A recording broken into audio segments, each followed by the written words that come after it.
I would like to begin by acknowledging the traditional custodians of Australia and their connections to land, sea, sky, and community. I pay my respects to elders past, present, and emerging, and I extend that respect to all Aboriginal and Torres Strait Islander peoples listening today. Welcome to the April and Fritz podcast. I am so happy to have you here. My name is Bree and I am the owner and head designer here at April and Fritz. Today we're going to get stuck right into things. Let's talk about money. And money is a funny old topic because there is just so much that people attach to it. And I know that we all have different money stories and experiences with money, which ultimately leads us to have different perceptions of it. And this can really lead to some interesting conversations around money with clients. Interesting in the sense that, they're all so incredibly different. What one person considers to be small change, someone else might consider to be a lot of money. And there's a lot of talk out there in the world at the moment around, the cost of living and interest rates and all of these different kind of things. And honestly, I just don't really indulge in that kind of conversation. I don't know, call me irresponsible, but ultimately I've always just kind of led with my gut and my heart. And when something feels good, I typically just kind of jump in. And so when it comes to money and events, here's what you need to know. Events cost money. Shocking. I know. But that is the truth. When you consider venues, catering, florals, talent, etc., your funds can really quickly be allocated out. And so when you're at the very beginning stages of your planning journey, it can be really easy to get, overwhelmed when considering the cost of running an event. But what I really want to do is challenge your thinking here. Is it money or is it an exchange of value?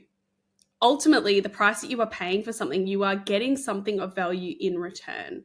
So the question really then becomes, what is it that you value? Do you value a beautiful space? Do you value a tab on the bar? Do you value an amazing photographer? Because everything ultimately in life costs money. And so events are really no different.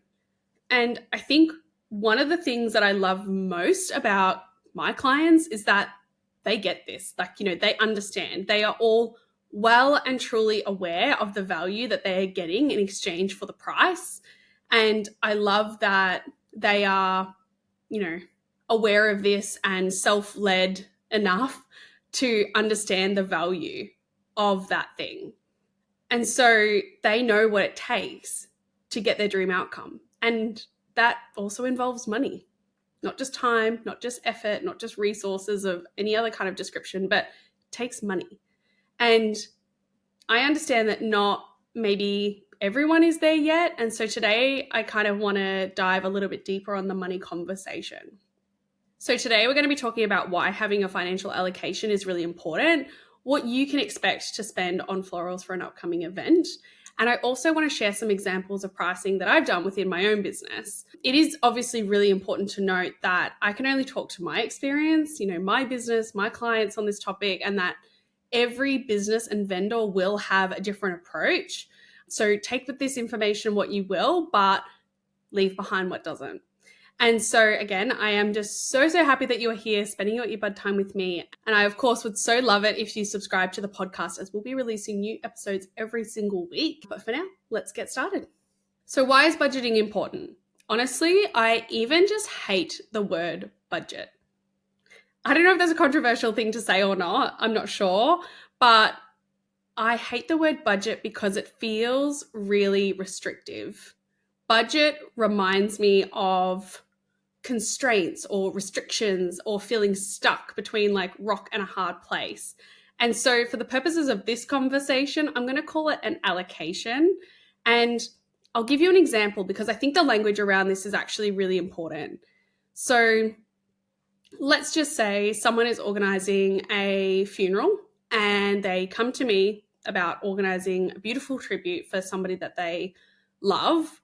Scenario one, they say, I'm on a budget, this is what I want, and this is what I have. So make that work. Scenario two is they say, here's what I'm hoping for, and this is what I've allocated based on, what I understand things to cost at this stage and, what I'm kind of envisioning. I assume it'll probably land somewhere around here. automatically there is just a different feeling in the air. One feels like this kind of closed, blocked off conversation, whereas the other feels like much more open and exploratory, I suppose. And so I guess the first tip from this episode would be to think about how you're actually framing the money conversation with your vendors, because ultimately this will set the tone for the rest of that conversation. There is nothing worse than a client who comes to you and says that they want XYZ, and then they say they've got next to no budget. It puts everyone in a bit of a tough situation, I think, because, again, that will set the tone for the remainder of the engagement. So why is having an allocation of funds available important when event planning? Besides the obvious, which is that, you need to have a sense of where you'd like to land financially for your event, there are a few other thoughts I have. One being, maximizing impact. When you have a clear allocation in mind, you can strategically allocate those funds to areas that you think will have the greatest impact on your event, or, that the vendors you're working with, believe will have the greatest impact on your event.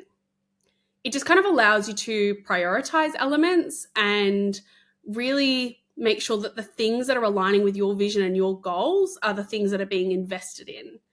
And ultimately what that means for you is that you will see that every dollar spent is in fact an investment, and it contributes meaningfully to the overall experience rather than just being something that you have to pay for. Secondly, I think there's an element of accountability here. So having an allocation holds you accountable for spending decisions. I believe it actually encourages you to think hard about what it is that you want versus what it is that is a non-negotiable. And lastly, I think it gives you a little bit of flexibility and adaptability. So having an allocation doesn't mean you're limited in your options, but rather it provides a framework which you can exercise some creativity. And here's what I mean by that. In the example that I shared earlier, where there was kind of the two scenarios, the one that was like, I'm on a budget, this is what I have, this is what I want. And scenario 2 being, hey, this is what I'm kind of hoping for, this is what I've sort of allocated, this is what I kind of understand. As I already said, the second scenario is so much more exploratory. And when you explore what's available to you within your allocation, that is a very different conversation. It is almost, I would argue, potentially seen as a challenge by your vendors to maximize your allocation in a way that, you're going to get the most out of it. When you come with a rigid vision and a rigid budget, it kind of closes the door on creativity. And that's not why you're hiring your vendors. You are hiring your vendors for the professionals that they are.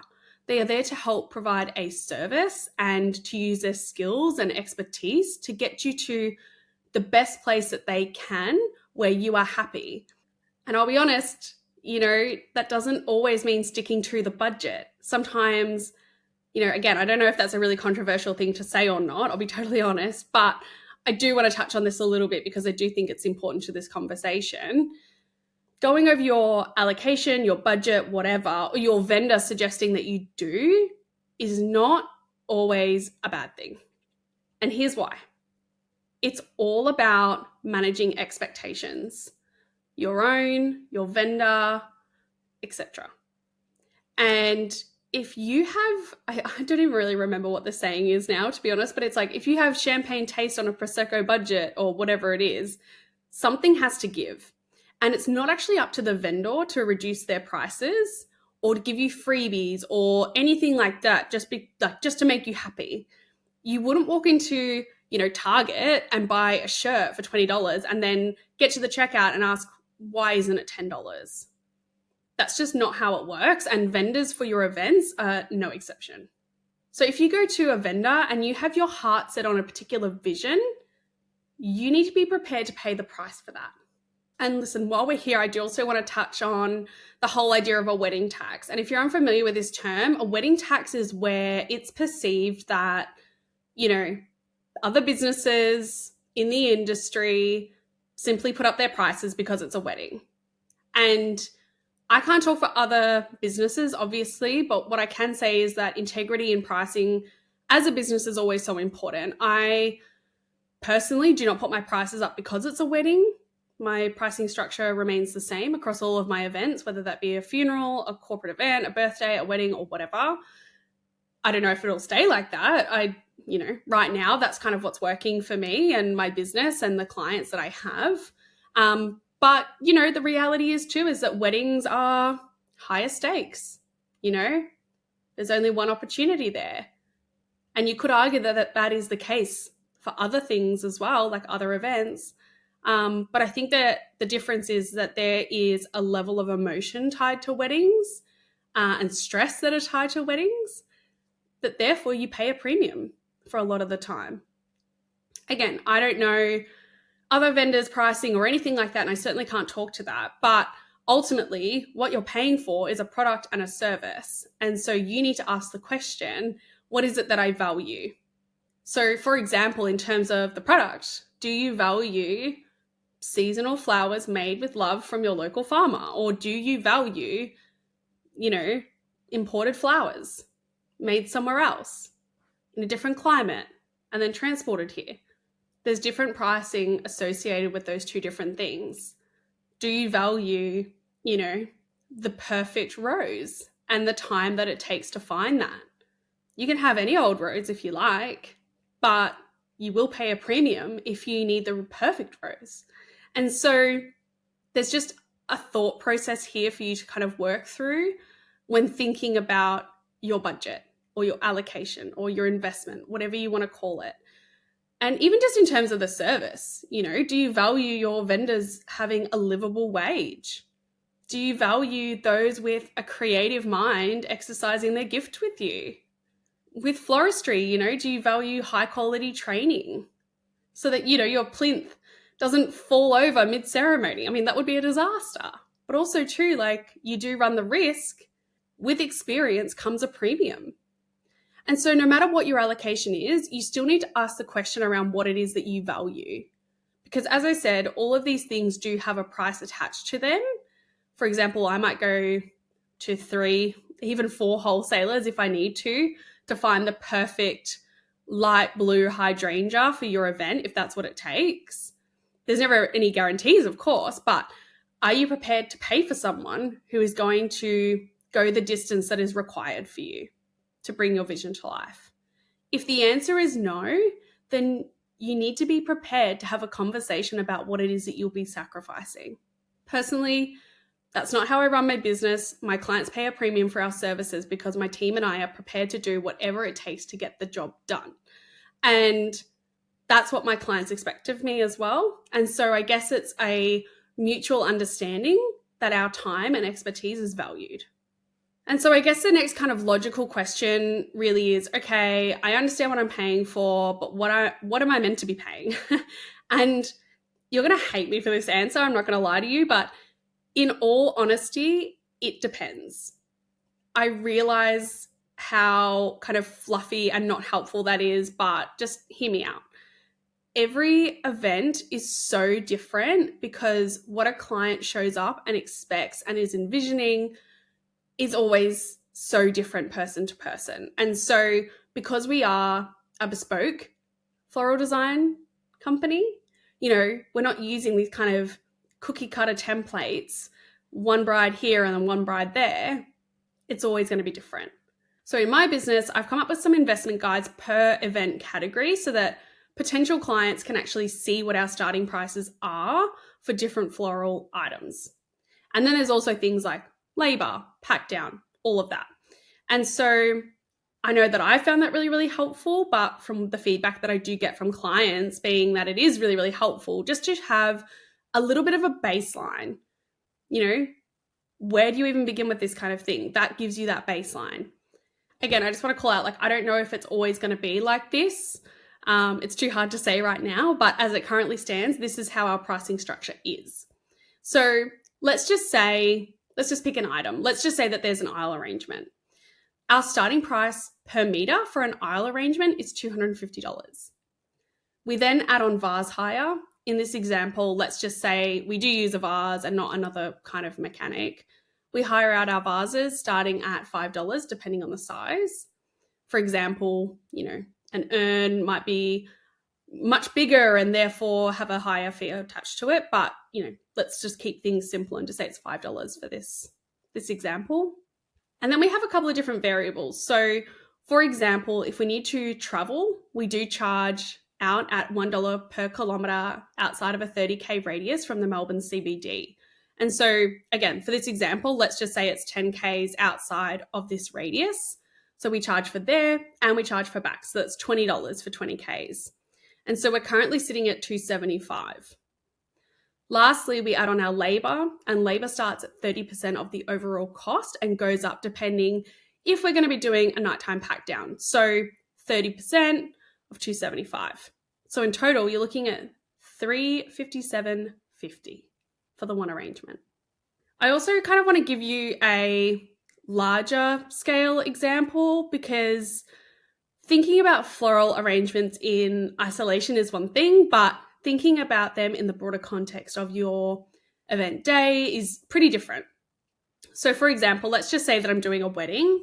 They want 1 large bridal bouquet, 4 bridesmaids of standard sizing, 5 buttonholes, a couple of pillars for the ceremony backdrop, a couple of aisle entrance flowers, throw petals for 50 people, and a welcome sign and some bud vases for the reception area.